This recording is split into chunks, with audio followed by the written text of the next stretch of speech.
Hey you guys, tried to do a vertical video. YouTube won't let me for whatever reason, even though I put it in my advanced settings. So it's gonna be this view smaller when it actually posts. Anyway, you guys, welcome back to my channel. It's Ali. I'm Ali, your eccentric slow man. And today's video, y'all, is going to be about trusses, locks, my lock journey, and lock maintenance. So if you are so this is probably, specific to my audience is specific this time. Oftentimes it's pretty much open to any adult who wants to hear, but this one I think is really going to be special for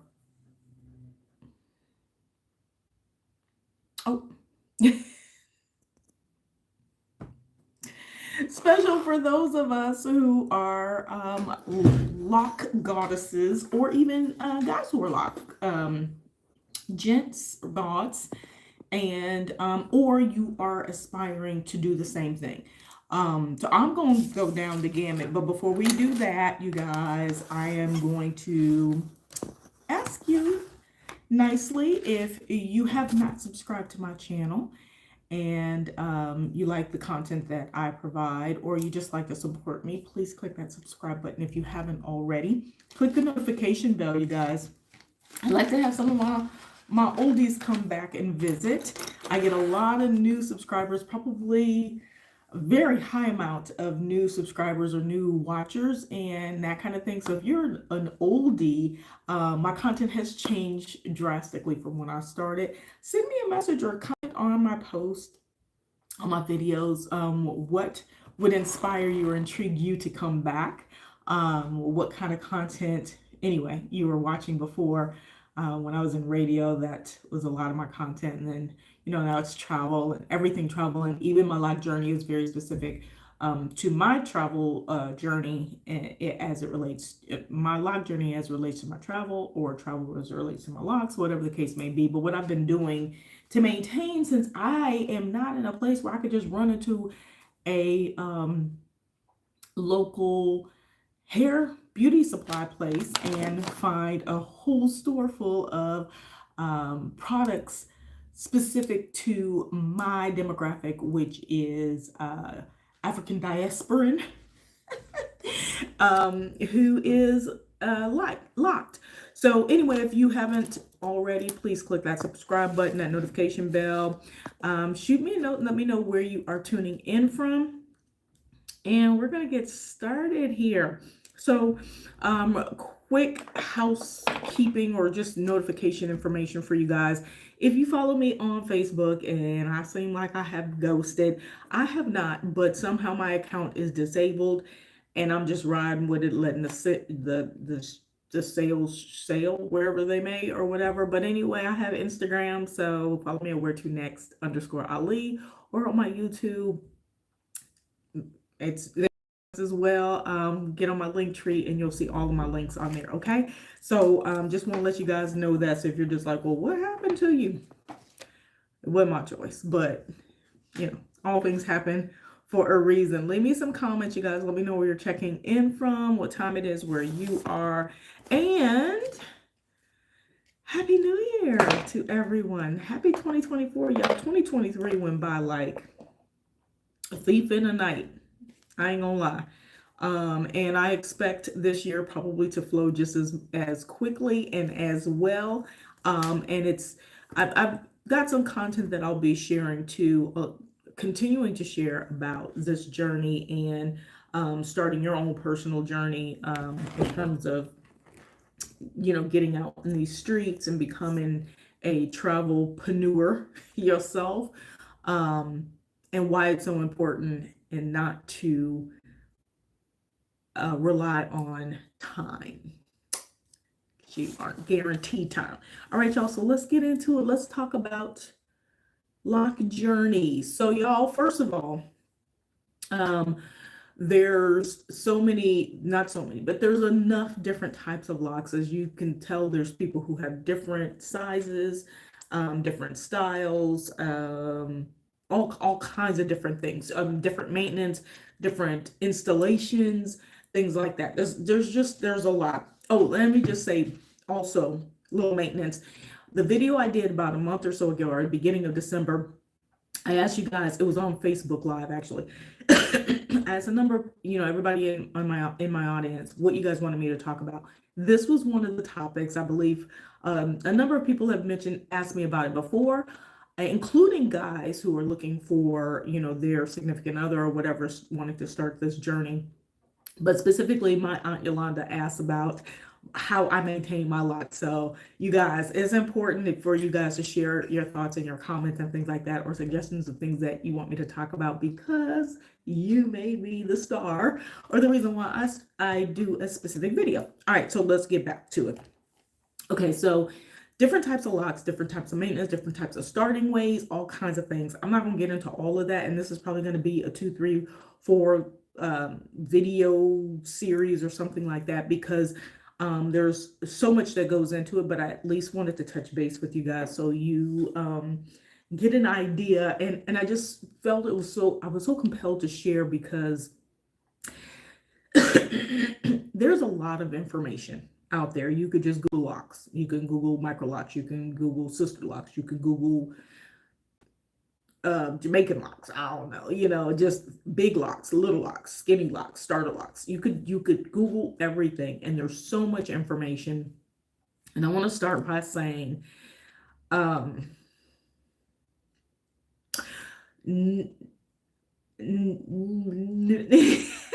everybody's hair ain't the same. Everybody's growth rate ain't the same. Everybody's lock rate ain't the same. Everybody's starter situation isn't the same. Everybody's hair is not the same, especially when it comes to us. Our hair is like dynamically different in so many ways. One moment. Let's see if I can't.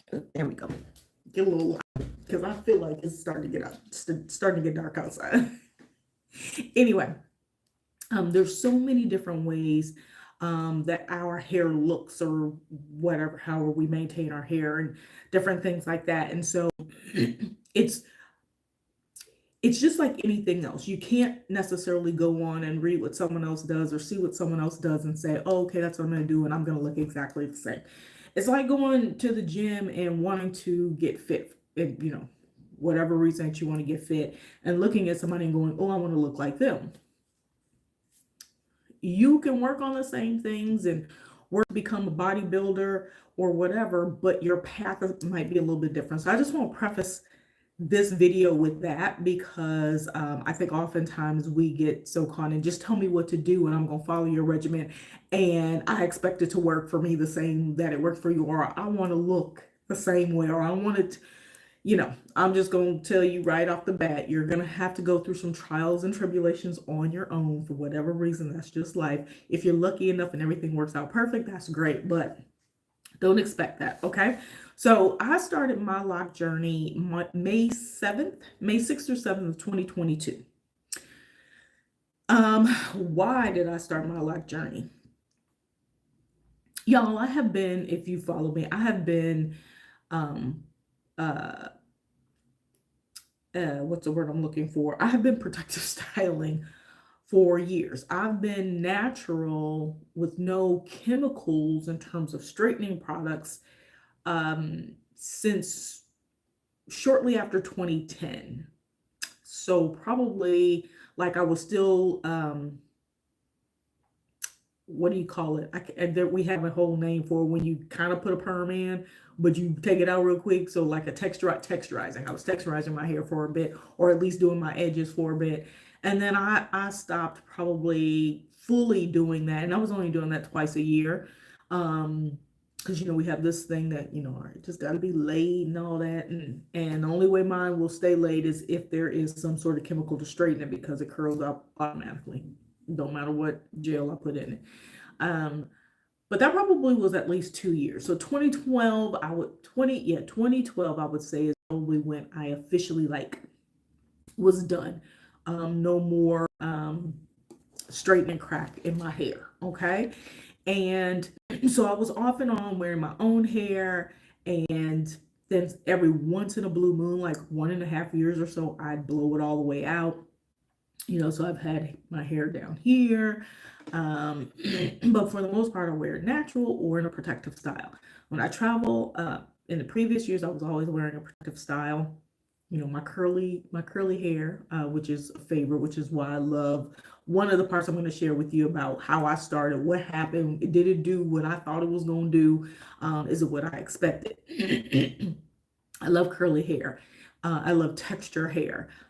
Straight hair doesn't always, I mean, it looks good, but I like a little bit of fullness. So, I've always done protective styles. And so once I got out here and started slow matting around 2020, was my start.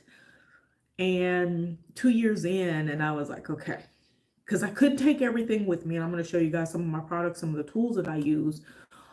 But I couldn't take everything with me because I wanted to be a backpacker. Why? Because I hadn't picked a particular place that I was going to settle down. I knew I wanted to move around from the get up. Even before I decided I was going to do this, like on a whim, when I was just like, oh, okay, I'm going to go and do this program that I was supposed to be in Spain, and then I'm going to make my way down the coast of Africa. So with that in mind, I was not planning to be in one place, and I wanted ease mobility. And we talk about ease a lot. So just start using that. It's going to be like my first name. What's your name? Ease. Ease. And so I knew I couldn't bring everything with me. At that time, I was already making my own product line, which stemmed from going natural, learning about products, learning about ingredients, learning about positives or negatives that certain things have on us, whether it's our skin, our hair, just health wise and things like that, which is why I came up with Zoetic Essentials. If you guys don't already know, a little purple bottle, and my line with that, um, in that arena, holistic beauty and bath line, right? So creating that and all the stuff that goes into that, when I left, I put that business on hold, because I just didn't have the facilities to create those kinds of things, as well as, can't see something, you guys, hold on. Okay. As well as just having the space to carry all this stuff, right? And I just figured my first trip, I was going to the land of honey, milk and honey, y'all. So I just knew that I would be able to access everything. I would be able to get my shea butter because I ordered from Africa anyway, right? I just knew I was going to be able to get all the different oils that I use, the avocado oil, the apricot oil, whatever, all of these different things. And then my products that I put in there. So the cocoa butter, the different clays and different things that I was using, the salts, the mineral salts, the zinc oxides, the black mud, all of these things. I figured I'm going closer to nature. All that stuff's gonna be available. And I got a rude awakening in the first year in 2020. I was in Mexico first. So I think I was okay because I carried some stuff and I was rationing it. And then I made my way over to Africa. And rude awakening was, no, that stuff is hard to come by. And if you find it, it is in a shop of products made like stuff like this, super expensive, right? And if when you've been making products like I had for 13 years, 14 years, 15 years, just because something is expensive doesn't mean that it's authentic, doesn't mean that it's natural. And so I was struggling with that and not having access to the things that I need, even essential oils, going to places and realizing that there's no 100% pure essential oils. There's a lot of things that you could use and do oil burners and scents and things like that, but very hard to find essential oils. And then on top of that, because I don't necessarily have these things just sitting in my cabinet at home, I have to either go to a natural store or order it. And, Amazon was the ordering source that I was using at the time. And as you move abroad, you realize everybody don't get Amazon. The twofold thing to that, the negative is you don't get your products, but the positive is I stopped spending a lot of money. Let me tell you how much money I saved every month not having access to Amazon. I'm talking about probably $500 to $1,000 a month. Anyway, on products, on things. Ooh, let me try this. Ooh, all of that. So anyway, realizing that, the access that I had was no longer available, and the assumptions that I made that being closer to the motherland, I would have all of these items, or at least the shea butter, at least the coconut butter or coconut oil, not something I buy in the store, but like a place where I could go and get all these things. Not readily available where I was in Africa. I'm not saying that it's not available, because I didn't go to the west side, and I think there's more of that on the west side of the continent, but I was on the east side. All right, so those two immediate things that I noticed starting in 2020, 2021, all the way through 2021, I was in Africa the entire year. And then circle back around 2022, I came back to the States to deal with some other things. And in that time is when I said, okay, I don't want to necessarily carry around a whole bunch of hair. And that was the other thing, doing my protective styles, going to get my hair done, realizing that they didn't have access. As close as they were to China, they didn't actually have access to the same products that we had, including the hair. Like, for example, I was ordering hair and having people bring me things from the States, including hair. And some of the hairdressers, people that I went to show, because it was nice to be able to get my hair done the way that I liked it, but showing them how I do my hair as well as the products I use, and them saying, well, hey, could you get some of that for us? And then realizing, well, gosh, you guys can't get this, you can't. And if they do, it's way more than what I'm paying in the States, right? So as I'm realizing, okay, your natural hair care maintenance is gonna be a little bit. There's a lot of noise in the hallway. I apologize. Your natural hair care maintenance is going to be a little bit tougher than I expected, as well as the protective styling products and tools is going to be a little bit harder. Even finding black hairpins where I was. Every store I went to, all they had was like gold. Y'all know why, but nobody had black. It was so hard to find this that I literally had to stock up when I went back to the States to make sure I had enough hairpins. So little things like that. Fast forward, 2022 is here. I'm doing some other things and I'm like, okay, I gotta make a decision. I have been planning to do locks for a long time. I see them and I'm like, ooh, and I twist my hair. I two-strand twist my hair all the time, leave it, but I always was able to. I'm gonna give, sorry about that, you guys, I think it timed out, but I'm gonna give thumbs up and props to one of my besties who really encouraged me to do the grid. And so I always say, should you grid or should you not? Doesn't matter. And we'll get into that, but I'm grateful. I'm gonna say this before I forget. I'm grateful that she suggested, because I'm one of those people, I just grab hair and I just start twisting and stuff. And that's how I would always do my two-strand twist. So when I decided to really consider this, I reached out and was looking for people that I could go to get my hair locked, because I was like, okay, I always do my own hair. I've been doing my own hair forever, and I was like, okay, I would love for somebody to start me. But then I was also scared because I was like, I'm gonna maintain this. I was reading and this and that, and I was like, I get discouraged one minute and yada yada.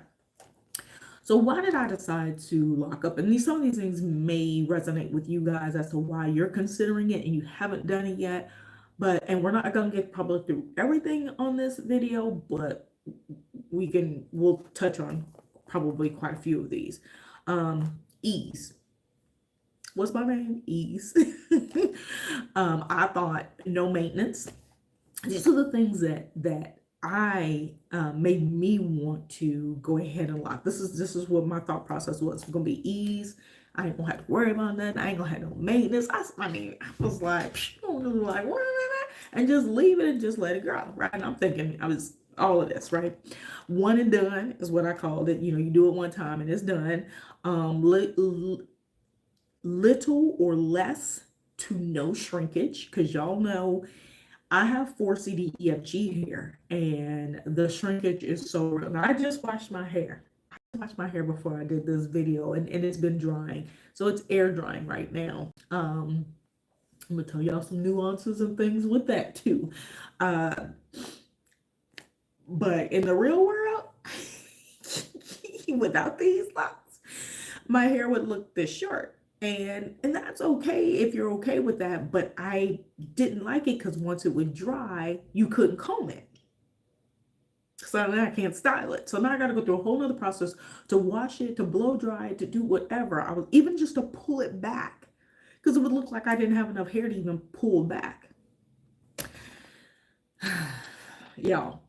The fear of rain or water. Y'all know I love water. I love water sports. I love getting in water. And so, with your natural hair, it's just like, okay, what I'm gonna look like afterwards, growth, whether or not it was growing as fast because I was doing protective styles. When I would take out the protective styles and comb my hair out, I'd have, handfuls of hair.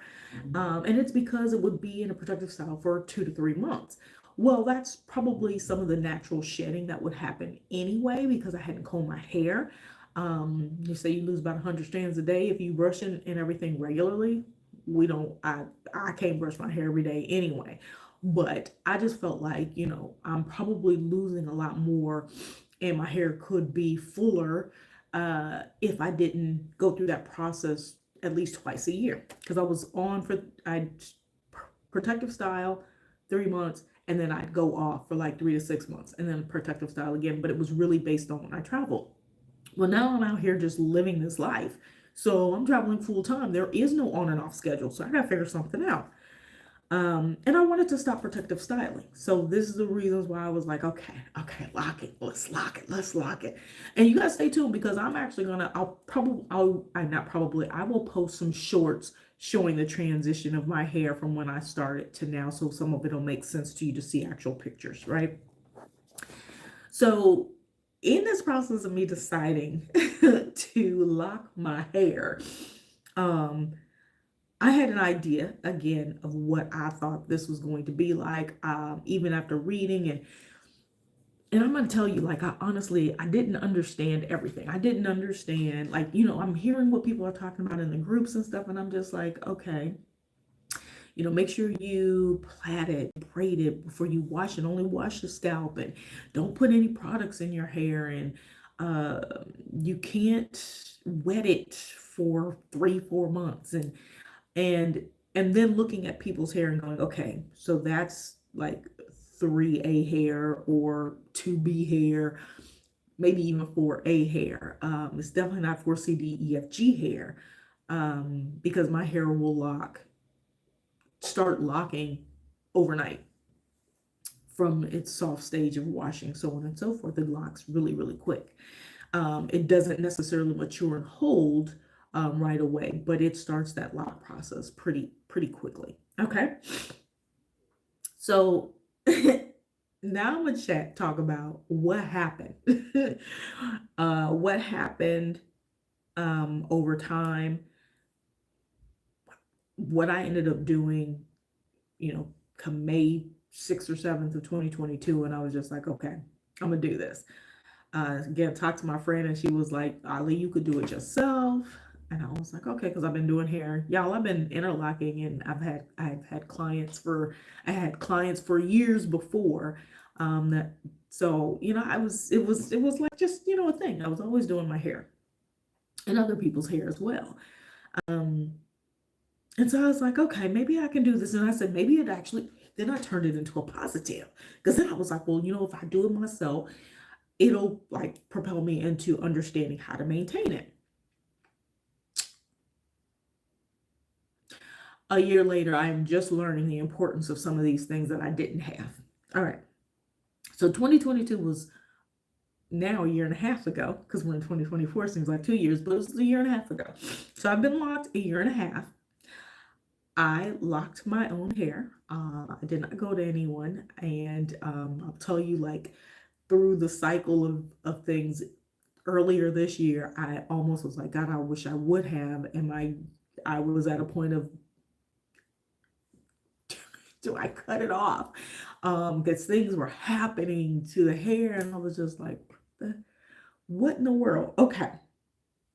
So we have these things called, and I don't like some of the terminology because it perpetuates some of the negativity that we, I think, as melanated African diasporan ladies with the thick curls and tresses have been taught to believe about our hairs, that it's not beautiful, so on and so forth, right?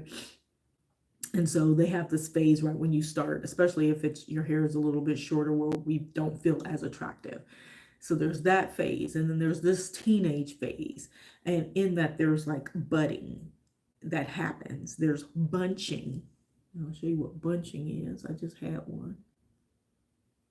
Like I can feel them. This, the actual, this one's a little bit thinning. So when you have thinning, you've got bunching, and I'll explain all of that. Maybe not all in this video, but I'll talk about what I understand now, what I didn't understand then, even though I watched a million videos by this point. But what I just didn't understand.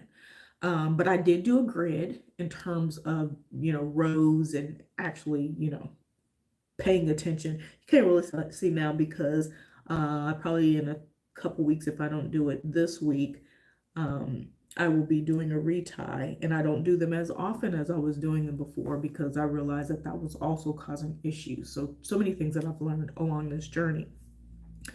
Thinning snakeheads. I call them snakeheads. I don't know if they call them serpent heads, snakeheads. Double snakeheads. I have one that's like right here, but it's basically when you end up having to put two or together because of the thinning, which I might have to do to that one back there, and you end up with two locks coming out of like one twist, right? So you kind of want to avoid those unless you're trying to put them together because now you micro locked or sister locked or whatever, and it's too thin or too small, lots of maintenance. I started with about 455 locks on my own. I counted them. Yes, I counted them. And it's a lot. 455 locks is a lot. Okay. And then on top of that, so snakeheads, thinning, bunching, budding, shrinkage are some of the top things to kind of know and better understand. But I'm going to start with doing my own hair and understanding how long it takes, right? So I'm going to say when I first did my hair, and I have videos for all this, I just have never posted any of this stuff. I think it took me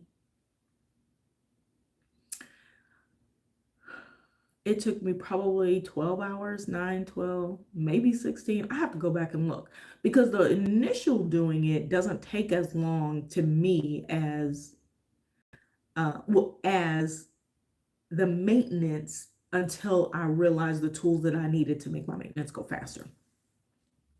So when I first did it, I was like, okay, this is easy, bam. And this is when understanding the different starting methods. Some people start with braids. Some people start with two-strand twists. Some people do extensions to start their hair if it's shorter and they want it longer, or they want a certain texture on the end, so on and so forth. I did a two-strand twist, and as I got in there, I started kind of braiding and then go down two strand twist, because I really didn't, I didn't understand the impact. I didn't understand the impact of doing it different ways. I didn't understand just the impact of trying to maintain it as well, right? Because I thought this was going to be a one and done. You just, and it just grows out. It just grows, and it just, that one line just grows. I just want to raise a hands if you guys are watching this or you're watching this later. How many people, just do a hand emoji or whatever, or say me or something like that if you also locked and or you're planning on locking, and you got to do a little bit of maintenance because you got to wash your hair and stuff like that. But you were thinking like, okay, this is going to be a lot less maintenance. This is going to cut down on how much time I spend doing my hair on a day-to-day basis. Yes, it does. But when it's time to maintain it, I'd be like, okay, so how many hours was I protective styling? Because that was only took me 3 hours to do my hair. And 3 hours to do my hair every 2 to 3 months. Yeah, I was, and this is after the fact, right? And I'm just like, God, did I make a mistake? This is so much more work, right? Okay, so as I'm learning, I'm going through this process, right, you guys? Realizing, okay, so let me go back before I talk about what happened and what I expected and what it felt like, what it looked like. When I first did it and got it done, and I'll show you guys pictures and videos and stuff like that, I loved my hair. Like, I was like, oh my God, I love it. It was curly on the ends and full. There's another bud. Full, and it was like this, but it was about the same length. So it looked the same length, right? So I'm gonna tell you about how this reverse magic, what the reverse magic did to me. But it was full. It was like, and it was curly, and it looked soft, and all that, exactly what I wanted. Just like, it's gonna stay like that. I got the hair out.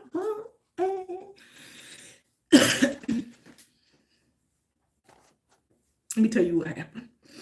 And I think this is important because a lot of people don't understand what budding means. A lot of people don't understand what bunching means. A lot of people don't understand fully locked and what that means, and the transition that your hair goes through and what it looks like. And if you're maintaining it yourself, why people say, lock or plait your hair and only wash the roots, don't wash down to the ends and stuff like that. So it's not to say that doing it this way, which I'll tell you what I ended up doing or what I do to this day, is wrong. It's just better to prepare you for the end results or what you're going to have to deal with depending on the type of hair that you have. It also goes into explaining like why some people's hair take much longer. Like some people are like 2 years in and their hair hasn't like locked, so it doesn't look like my hair looks locked. When you get up closer, it's locked. Like I can't take these down. I can little by little, but I'll lose some hair. I've done a few, just kind of loosen up the ends. But my hair is locked. It's officially locked. So, in the beginning, I loved it. And I loved it for 6, 7, 8 months.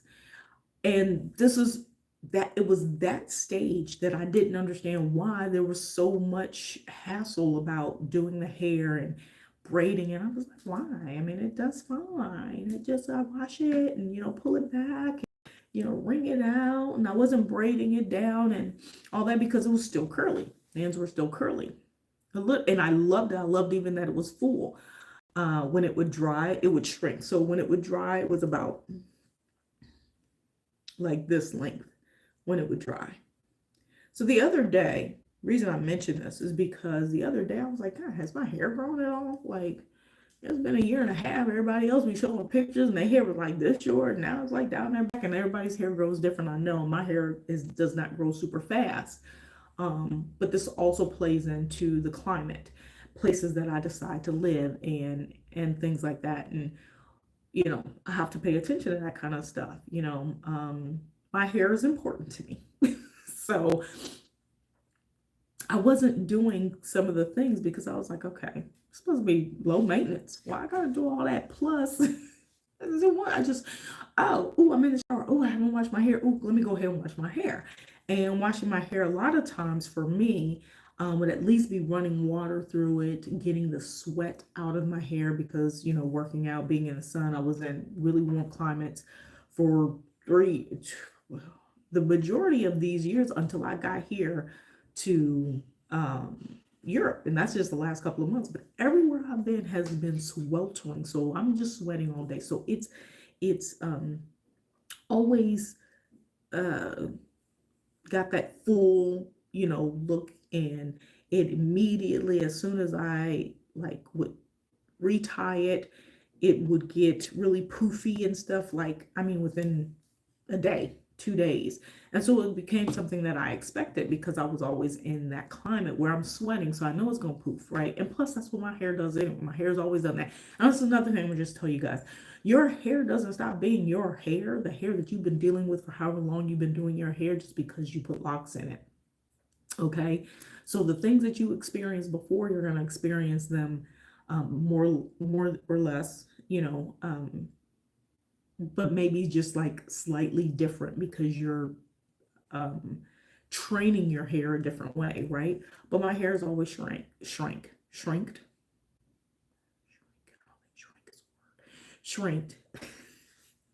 and it's always like fuzzy. I've always had really spongy, fuzzy hair. I think we call that low porosity. I always get them mixed up until I actually like pull a strand. I'm like, oh, because I don't have a whole lot of elasticity. So I have to be mindful of that. There's elasticity when it's super wet, but when it dries, it seems brittle, but it's really soft and really sensitive, right? It's like, okay, and it's really dense, as y'all can see. It's really, really dense, right? So right now it's shrinking, right? Like it's shrinking as I'm sitting here in this video. So if I go and wet it, you know, all the hair kind of loosens up, the locks, the curls, everything loosens up. And as it dries, it shrinks. I'm used to it now. But I didn't understand that by not tying my hair down, or at least tying the ends, or straightening, or not straightening, drying it a certain way, would eliminate the bunching. And it's not on all of them, but it's on enough. The bunching that I experience. And so, like, I have this one strand, and it's shorter right now because the hair is drawing up. But this one strand just stays down here. Same as everybody else, but it's down here and it's slightly bunched. But this is what the rest of my hair should be like. For whatever reason, this one is the most stretched out and unbunched. Why? I don't know. So I know if I would have probably done it right, all of my hair would be a little bit closer to that length, right? So I'm gonna tell you guys one little thing that I learned. One other little thing that I learned in this process is that um, your hair goes backwards. So a lot of times we do it for growth, for length, and by length, it's not just so we can have flowy hair and all that. It's so you could do things with it. Like I could pull it back, and my hair on the top is just shorter, and I'm waiting for this to mature and grow out, including here, the crown. The crown is the thickest part and the curliest part of my hair, but it grows the slowest. And so I'm waiting for that so that it'll just naturally, and I don't have all these really short, weird looking ends. But like I said, my hair started like this, about this length, and full. It was shorter, so it was more like the angle cut. So it looked more like this and kind of came down, but it was full, right? Y'all, within 6 months, when wet it looks the same, but when dry it was drying shorter than it had been drying before. was like, man, what happened to my hair? Because like now it's just super, it's much shorter. So I didn't realize that that would be like, that's that kind of that budding stage, I guess, teenage budding stage where it's like retreating, but eventually it's going to come out. And so I think this year, what has happened is now my hair that has grown, so I can actually see the growth. If all of this was straightened out, it'd probably be about, yeah, it'd be about where this one is and even longer, the one that I showed you guys that has lost itself. So if all this was straightened out, it'd probably be down here. Like if I were to normally straighten my hair was pretty long once I straightened it. So you go through these phases, and like I just didn't understand, you know, these things and what to expect, that your hair is going to do this, and it's like what is going to look like you cut it all off or cut it, and then in the next year or a year and a half or 2 years, whatever rate your hair grows and matures, it's going to fall. So you go through that they call it the not so attractive stage, and then you go through the budding stage where it does this, and then the fall stage, and I'm in the fall stage. I think, and so meaning that it didn't have a whole lot of form unless I curl it, and um, the ends are super straight, doesn't have a lot of form, but I think it's at the stage where I should start to see some growth, more growth. I'm hoping just like up here, like I want it everywhere, but y'all know what I'm saying. So anyway, y'all raise your hand if this is like some of this is helpful as you're going through these phases. Now keep in mind that if you have different grade of hair, your hair is going to respond differently. You may not lock and you want to lock. Like some people don't want curly ends and curly hair. Like I've been in groups where women are like, my ends are still curly. What do I do? Should I cut them off? Should I start all over? And here's wishing for curly ends. So I'm going to say this. Everybody wants something different. So don't think that your journey, your path, or whatever is wrong. It's just what your hair is going to do. Like if you literally leave it, it's going to do what it's going to do. So let's talk about leaving your hair and letting it do what it do. Okay. So I thought this, I do. But there'll be days my hair be like, and I don't like this scraggly look. So there's things that I do to avoid or to get by the scraggly look, put it behind my ear, all of that. So no, there is positives and negatives to leaving it. So you guys probably hear people talk about freeform locks and stuff like that. So that means you just leave it. You don't retie it every now and then. You might retwist, but that's when you got the really puffy and it's just growing out, and you're just letting your hair regrow. And you see a lot of people and they look like they have like a short afro or something. But if you pull it, it's like long, right? But they're just letting their hair freeform, just letting it do what it do. And every now and again, if they have something, they might retwist the front or whatever, or put it in a style so they twist it, but they don't do any retying or retwisting or relocking or whatever. That's freeform. So what I've learned with the fact that the type of locks that I have, because I have micro locks, and micro locks supposed to be different than sister locks in terms of the grid that they use, and someone professional who doing your hair who has a sister lock certification to do sister locks. Otherwise, they're pretty much the same thing. They're small locks, but the grid is different. The sister locks is more like a diamond. I did squares, or whatever, and I did it myself, and I'm not certified, so we just call them locks. Just little teeny locks. But freeforming on teeny locks, it's not the same, because most of the reason why we do the teeny locks is so we can do more with it, and so it looks a little bit more kept and manageable, right? I mean, that's why I did it, because it looks from far away, you can't tell. People tell me all the time they can't tell that my hair is locked. Might look braided, but they can't tell that it's locked. Right? And that's what I wanted, just my hair to look like my hair, but without, all of the extra stuff that I was having to do to it, with it being natural. And and manipulate it. Okay, so when you try to go freeform, this is kind of what this is going to look like. I probably retied my hair at the beginning of December, something like that, maybe November. Yeah, maybe it was November when I first moved into my apartment in Albania. So freeform means just let it grow. Whatever happens, happens. We're not gonna lock. We're not gonna try to put these back together. We're not gonna try to tighten it. See a little scalp, get a little freshness. We're not gonna do anything. So you see some of these are super thick. We're not gonna do none of that. We're not gonna lock it and bring these in and try to get it, make it look fresh. None of that. But when you have thinner locks, what you end up doing is creating stress points sometimes because it'll break, which is what mine is kind of doing. It's like, well, why wouldn't it all just grow together? And it's trying. But if there's stress or pressure and things like that, or the hair is too curly when it gets really wet, it separates. So when it's separating, that means it's breaking. It's breaking from the lock itself. So like this one, it's breaking from the lock, right? So you want to be able to do that, get it all like realigned. But when it grows out, it might grow out in spurts. It might grow out separated from the lock. The only way you can do that is if it's breaking.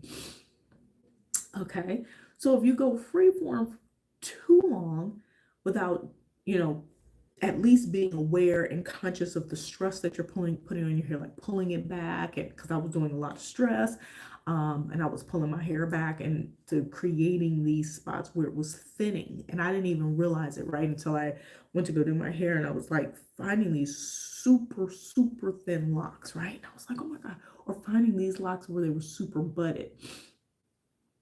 And so, freeform, you just have to understand what that means. It means at some point, like it's going to grow out and be, thicker at the base, and then the hair is going to come out. It's still going to grow. It just depends on what look you want, what you're comfortable with. And you might have more breakage the thinner your hair is as it comes out of the root, right? If you're not doing anything to kind of marry those new strands into a pre-created lock, okay? Bigger locks can get away with it because they're mostly hand rolled anyway. And so you're just going to hand roll clip. And it just still amazes me how the hair stays. Even though my hair locks, hand rolling just don't work for me. Products or no products, it just doesn't work. It's going to unroll. Plus I sweat so much. So it just doesn't work. One of the other things that I realized in doing my hair, conventional wisdom to me says do your hair when it's dry. That way you can actually see the lock form, you can see the separation, you can see what you're doing. It holds because it's dry.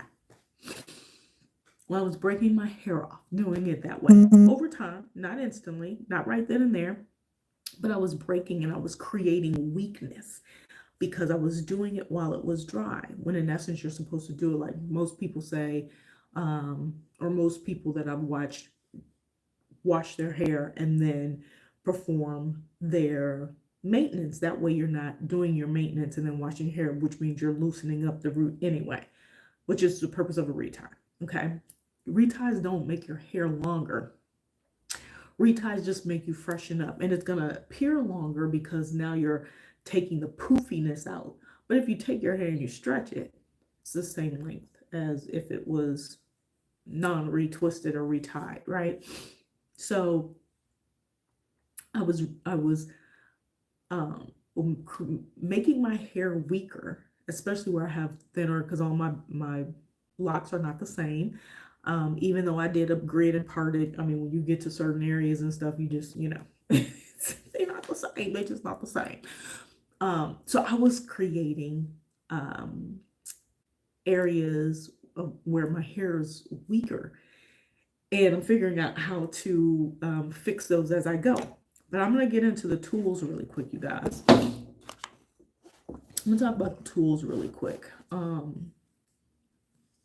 because I think it's important. This is important as I'm talking about like how I do my hair and why I got to that point where what happened versus what I expected. The what happened was just like, could I have avoided some of that if I would have known, right? Um, and then I'm going to talk about, do I love it now? Would I go back? We already talked about size. Size matters. Size matters, y'all. But we'll talk a little bit more about that. So we're going to talk about maintenance, tools, products, um, what you should use. Should you put products in your hair while your hair is locked, stuff like that. When I left in May of 2022, I only took my crochet needle. Like I said, I've been doing hair for 25, 30 years, and I had clients, and I would interlock their hair every month.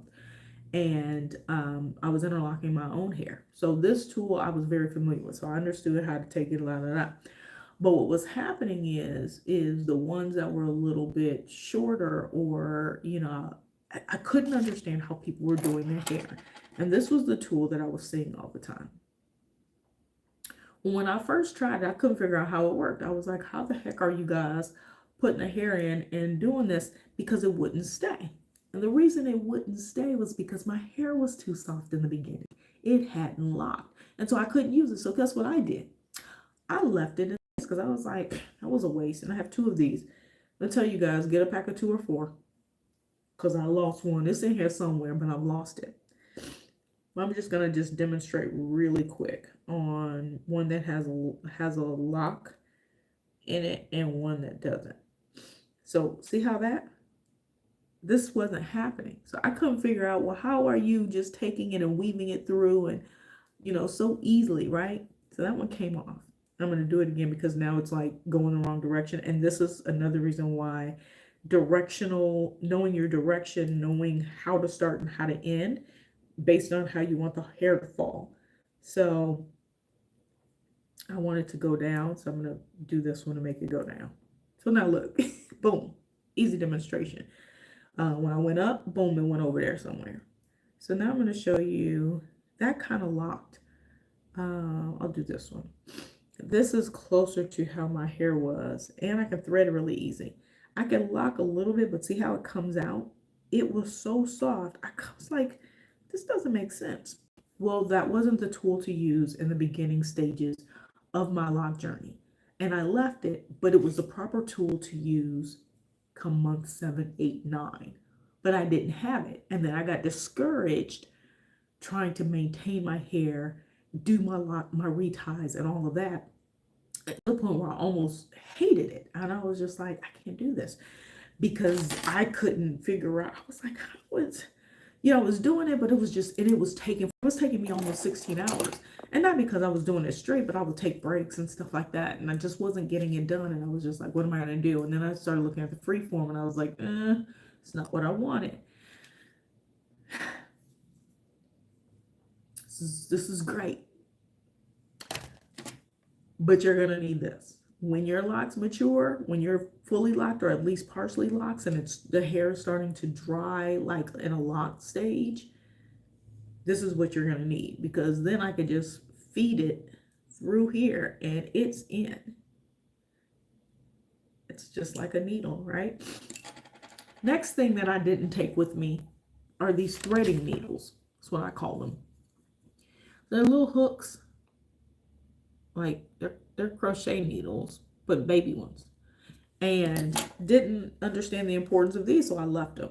But these are what you would use. So if I'm going in and trying to thin the hair, and I have other videos, but get things to pull together. Let's say I've got some loose strands and I want to put them together, or I want to tidy this lock up. I would use this needle to kind of thread the hair in. So this was just a little bit more kept. So it's like, and I like this one. There's a 2 and a 3. I just brought them this time, y'all, because I was like, I'm not going to be out here and not have what I need. But I kind of like the 1 because my hair is tighter. So the 2 get caught, and then I have caught this way and it be caught that way and I can't pull it out. So I like using the 1, the single. These are my two tools of choice now. I can pretty much retie my hair. It still takes me about, I don't know, 6 hours to retie, and that's like with a little bit of a break. I think I'll have to see how long it took me this last time. But this is dope. Um, this, if you don't know how to use it, I'll post another video, but watch some videos. Make sure you take it. If you're going to be traveling long term, make sure you got your tools. The only thing I didn't get was a smaller latch hook. I do want a smaller latch hook, so I'm going to get one of those. Probably have to get it from the States. Those are the tools. And then I also recommend having some small scissors. And I have these because personally, I am a hair twiddler. I've always twisted my hair and pulled my hair out since I was a kid. Like, I twist it. If it gets rough on the ends or forms a ball, I usually pull it out. Well, one of the things I'll do is now just go and kind of just clip that little bitty piece off, you know, something like that. Or gently try to unravel it, right? So let's get to products. What I use in my hair. So first, about cleaning my hair. I pretty much wash my hair maybe once every month, every 3 weeks, but I will wet it. You know, like if I just need to rinse my hair out, like I could tell it's dry because I'm, you know, putting oils and stuff in there.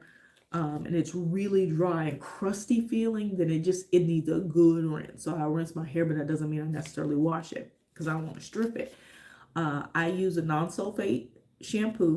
I have one in there, and it's actually like a humectress. It's fruit teas, I believe, or something along that line. You'll find that anywhere, no matter what country you're in. Just get the vegan, sulfate free. Pretty much can find that anywhere. In Colombia is probably one of the best places I've been to that had the most products for curlier hair and my hair texture, and it worked great. All plant-based, clean products, 2 or 3 ingredients. I loved it. But one of the things that I use, and if you've ever used my Zoetic Essential products, you know that I'm a multi-purpose product maker. And so oftentimes I'll find a good bar of like clean natural soap, and this one is cold pressed olive oil and cocoa.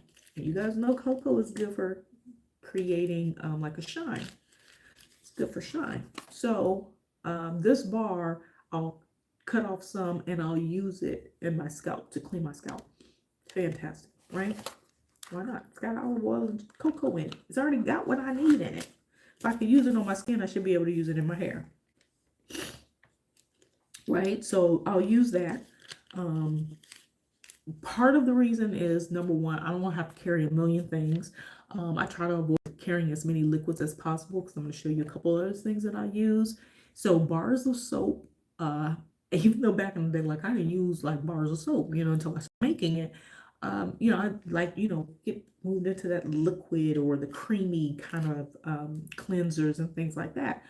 But this is a lifesaver for me as a traveler, that when I have to be mindful of the space that I'm using, weight, and liquids. How many liquids I got? Can I fit everything in my check bag, which is my backpack? So this is one. I got this from Crete at an olive making spot down there. And anyway, anywhere I can find natural products where I go, local grocery stores and stuff, you don't find the good stuff. So sometimes you have to go to a place that specializes in it. So you may pay a little bit more for it, but this bar will last, and I can use part of it for my body and part of it for my hair. All right, so since I'm on that, I'm gonna talk about products that I make. So these are my products. This is my product line, Zoetic Essentials. So if you ever see that, that's me. This is partly what it seemed like I abandoned, but what I did is I revamped my offerings because I'm not there to physically make them, but creating what I call travel packs. These are travel packs. And I only have 2 left with me, you guys, but I have 5 or 6, probably 6 different clays that I use, hair masks, face masks, and oil base for my mega oil. And I'm going to be working to figure out how I can create more in the States so that you guys have access to them, like via Etsy or my website, Mind Your Body and Soul. Okay, so this one is a detox your hair tresses, and this one has activated charcoal, Brazilian purple clay, bentonite clay, and aloe clay, all dry products. It's kind of still swirled in there. You can see it a little bit. And all you're going to do is add whatever it is that you're going to use to make this mask. Water or an oil. So a good olive oil will be great for this. You can also add egg in water. So whatever it is that you want, because protein, egg is good, for the protein. If you're doing kind of a protein mask or something like that to strengthen your hair, and you want to use something natural, avocado can be added, different things like that. But anyway, I talk through those kinds of things with people who purchase these packs. And then this one is the Chocolate Radiance Hair Mask. And as I said, it is to make your hair look more radiant.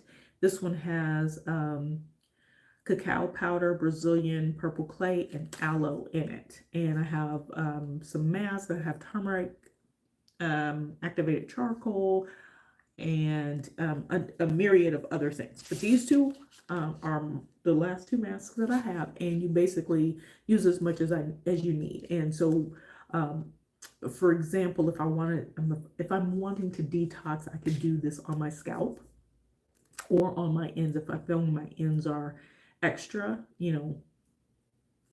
gritty, but on the scalp to open up the pores to create stimulation and growth.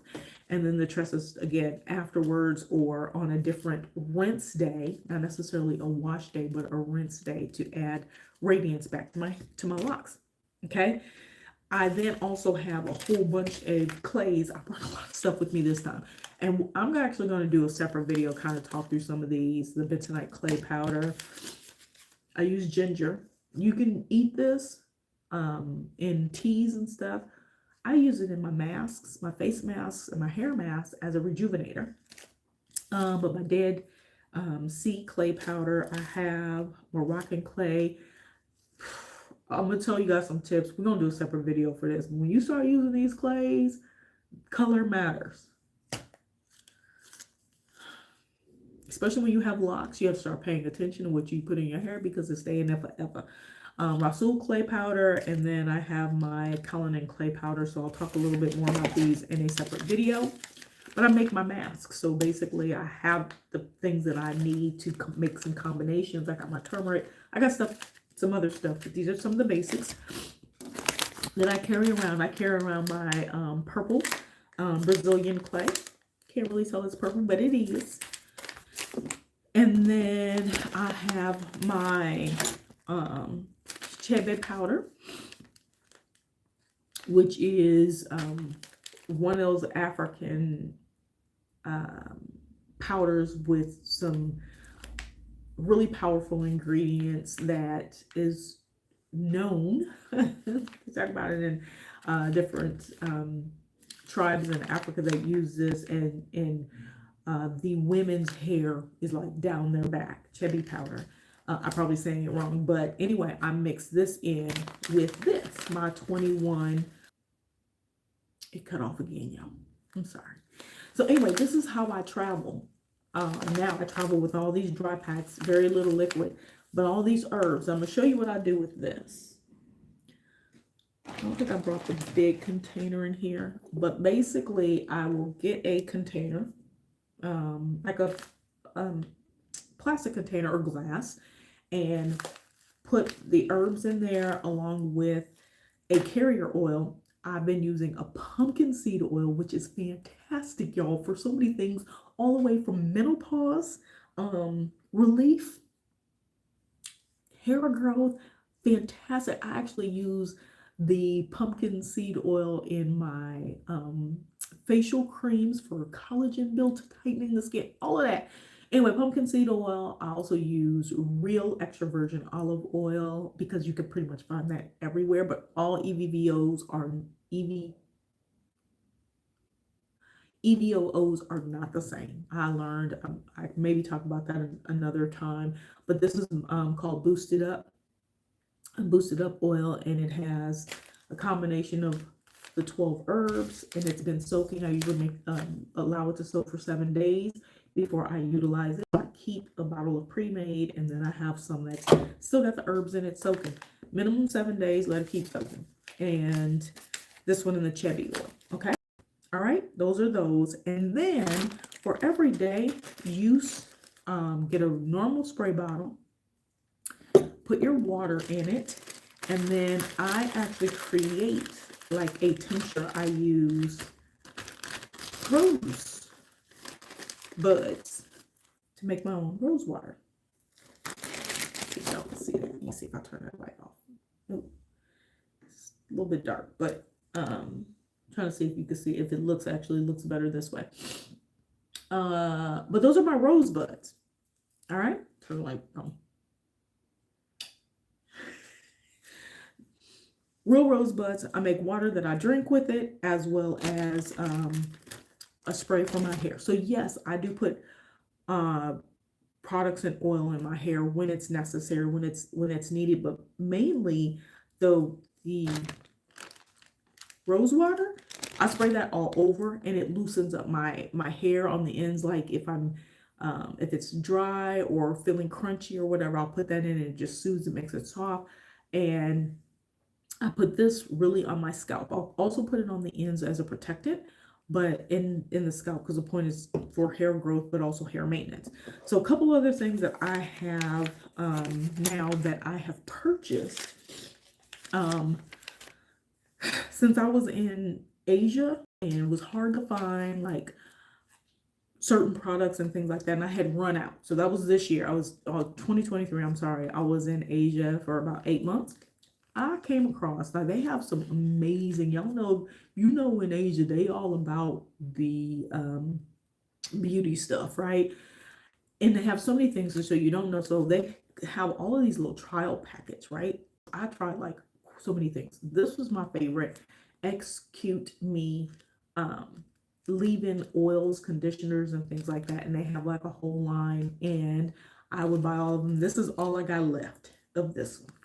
But you can put this on and rinse it out if you want, but it's a leave-in too. So you can also put it in a spray bottle with water or the rose water, and then you'll have like a creamier leave-in that actually offers softness to your locks, because I like mine softer because they look curlier if they're softer.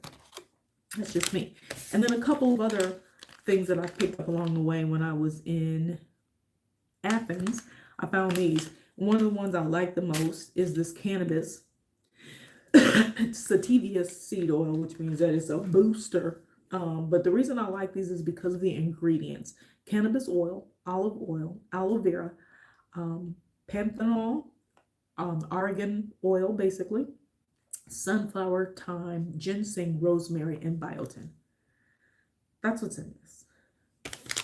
Nothing that I cannot pronounce. This one has aloe vera, provitamin B5, which is very important, olive oil, sunflower, ginseng, thyme, rosemary, laurel, and biotin. So I'm also particular about the things that I buy. And I actually, did I buy these, or somebody may have given these to me as a sample because I bought some other stuff. So these kinds of things that I use or will use as masks, just to kind of compare and see, if certain things work, and if I can get some of these ingredients in dry form. And then last but not least, I just happen to splurge. Every now and again, I'll splurge on some things. Greece also has, they're huge on their beauty product line and stuff. You'll find these stores all over the place. And this stuff can be cheap, or it can, less expensive, or super expensive, like way more expensive than I probably normally would buy. But this is a serum oil elixir, and I love serum oils on my hair because the absorption, how they absorb into my hair and skin. And this is, of course, a blend. So hair and body. It works great on both. But it's a rejuvenator and a nourisher. And this one is donkey milk. It's clear, but it's donkey milk. So it's made with argan, macadamia, a word that I can't pronounce, hychlorhism, and hippophias, something like that.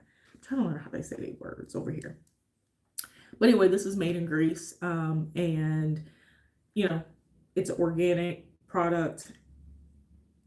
Organic means a little bit different. It's non-GMO'd, and they don't use a lot of GMO stuff anyway, unless it's probably coming from somewhere else. But anyway, this is just something that I decided to try as like an interim, like daily kind of thing. If I'm feeling dryness or wanting a little bit of sheen, I'll use this on my hair. Okay, that is like most of the stuff that I use on my hair. And like I said, I hadn't been using a lot of this because I didn't have it. I just got it when I went to the States this year.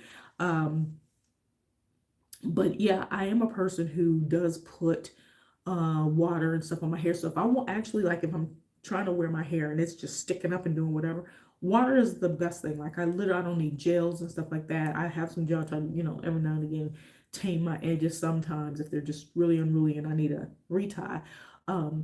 But putting water on my hair relaxes my hair, and I can then manipulate it more, put it in a different style. One other thing that I'm going to tell you, this is the last thing that I'm going to share with you guys, is maintenance in terms of styles, like how I want to style my hair, if I want curls and stuff like that. I usually will sleep with the curls or with these rods thingies, or I'm going to show you the ones that you probably saw as seen on TV and didn't know if they work. But my friend put me on to the pipe cleaners. And so I do the pipe cleaners sometimes, hair should be wet, so you can spray it down, do whatever. I haven't been able to do the like corkscrew curls yet, where it actually comes out and looks like corkscrew. I think my hair might be too short. I don't know. But anyway, these are great for overnight curls and having curls during the day, so I actually have fuller hair. But this is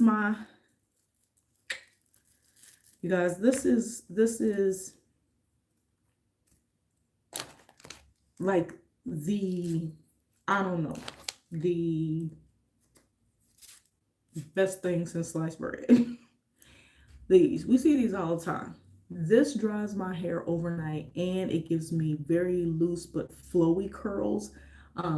Loose but very, they last all day. Of course, you have to put like a setting lotion in it, right? But they're not super curly, but I literally love these because it's all I got to do. And leave that, and I'll have flippant little curls all over. And you just pull it out from the base, and boom. And you have these awesome curls. So don't sleep on these. When y'all see these and you're like, that stuff don't work. They work on my locks. It's just a matter of doing them. I will tell you this. If I have a day where I'm sitting in for 5 or 6 hours, I'll wash my hair and do them during the day, because they hurt like HE double hockey sticks to sleep in overnight. You gotta sleep sitting up, because there's no way. And if anybody tells you they don't, they must have revamped this style, this line, and they've made them different. Because the ones I have hurt, they hurt. So that's just some of my tips, you guys. That's what I do on the short to maintain and keep my hair. If there's specific things that I talked about that I really didn't go into too far, let me know, because I can do some spin-offs about those things, and how, like, I've adjusted and found different ways to make this process work for me. You guys, you're never stuck with anything. If you end up doing it and you don't like it, of course, you can always cut your hair off. If you're early enough in the process, you can actually go and untie it. If you are braiding it, probably might come down a little bit easier. I don't know, just kind of depends. But you're never stuck with anything that, I mean, you just have to then decide, do I want shorter hair? So you might let it free form and let it just grow out and then cut it. Just like you would normally do your regular hair. So, but anyway, this is my life journey. And so for me, it's important to know where I'm going to be, where I'm going to be staying. I do prefer warmer climates because it just naturally keeps my scalp moisturized. And I just love it because I can add an elixir or my mega oil boost and it will help penetrate, open up the pores. So I'm getting the benefits of, excuse me, of, my hair is getting full because, excuse me, drying.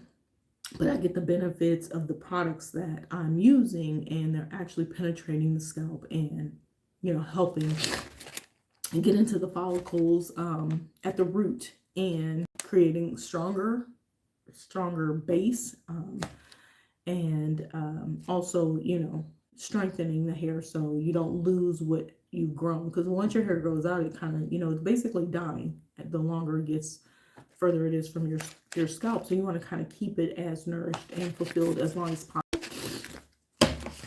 So it stays healthy and stays on your head. You know what I'm saying? You know what I'm saying, Bird? So anyway, you guys, I hope this is hopeful. As you guys see my hair and what I've done, how far I've come down this road. Again, hopefully this is helpful for you guys. If you have questions that you want to ask me about any of the products, whether they're my products, or other things that you've seen, that I've shared or you've seen online and stuff, I'll help you as much as I possibly can. I usually say just be mindful that all of our hair, like I began with, is different. And so your maintenance may be a little bit different. Your process may be a little bit different, and how you start may be a little different. And that's really important. It's not right or wrong. It's just learning what works for you. And end this with, if I could go back, do I love it now? I love my hair. There are some days where I'm just like, what's happening? But I love it. Would I go back? No, because the only way that I would be able to allow my hair to this is without the locks, is if I manipulated it with chemicals. So no, I would not go back. I'm just getting through the phases of, what is it going to look like in a year from now? I'll be 2 years in May, so only about 5 months from now. We'll see what it looks like in May, right? So I'll keep you guys posted. Check out my shorts because I'll show you the transitions from beginning to where I am now, so you could kind of see how it started, the way it looked kind of up close, and then like you see it now, right? So how your hair is going to transition, because if you don't necessarily like this, you might want to leave more hair undone so it ravels better, but then you want to tie it so that it doesn't bunch up. All kinds of stuff we didn't really get into, but I can share some tips on ways to maintain it in the beginning so that you don't have some of these potential hardships later on down the road, y'all. Okay, y'all, so I'm gonna get out of here because I need to go eat. I have not eaten today. I got my 11,000 steps in. You guys follow me also for that. I'm doing 11,000 plus steps a day. I'm not necessarily going live every time, but just sharing it. And I've been on this, really pushing since December to get back into my preferred healthy state. And so the easiest thing is walking, and I happen to be in a place that is amazing for walking every day. Don't need a gym per se, and I'm going to really focus on getting back into my yoga, and even some Pilates as well to help loosen up things that have tightened up. So I'm probably going to be doing a video about like even my journey through menopause and how that affected me. Did I expect it? What did it change? The impact that it had on my body. And some of the things I'm going to roll out in addition to the yoga that I share, but things for women in my age demographic or who have or are in that premenopausal, menopause to perimenopausal state, to help you through that process as well, because I too just thought I thought I could, it's not going to affect me.